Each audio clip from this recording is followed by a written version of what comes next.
It doesn't take rocket science to understand that there's a major business in this state for sure, but across the country there's so much business involved in commodity milk, processing it, taking out all the good stuff and marketing that separately, and then putting something back into the liquid that makes it look like milk again. What happened that day was that Minnesota Department of Health has a goal to eliminate raw milk access in the state of Minnesota. And because we appeared to be a growing movement in that area, it was a target. I am an egg farmer bringing raw milk to the city. They trespassed on our private space and found evidence that looked like we were retailing food because we were organized, we had some product there, and what it was a drop site. They didn't have a warrant, they didn't feel like they needed one.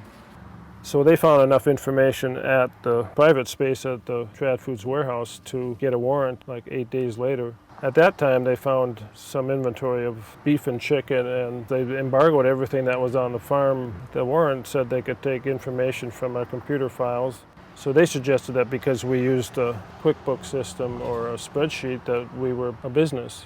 That's like saying that anybody that picks up a baseball bat is a professional because we all use the same equipment.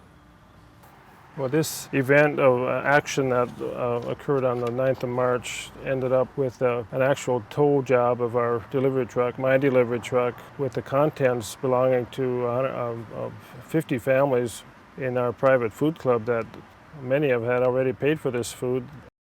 It seemed like their intent was to do anything they could to interfere with our potential to continue to operate. We've got 4 counts of criminal misdemeanor food handling in Ramsey County. We've got 6 counts of the same thing in Stearns County. Then we've got 11 counts of administrative, I don't know what the hell that's even called, but they're piling on here like want to break my back. Freedom Farms Co-op is a private food club that collectively allows now 120, 130 families to get to be familiar with the source of your food, to feel responsible, committed to supporting that quality of food.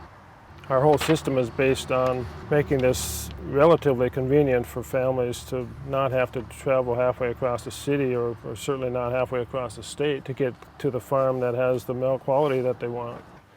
You can't find this stuff in a supermarket by any means, but if you go to a food co-op and try to find the same quality, you can't afford to take it home. I've been too far into this food system to know that you cannot do high quality food on a wholesale scale. You have to do a small amount of it, and you have to connect to the consumer directly to make that work. But you can't do one piece without the other.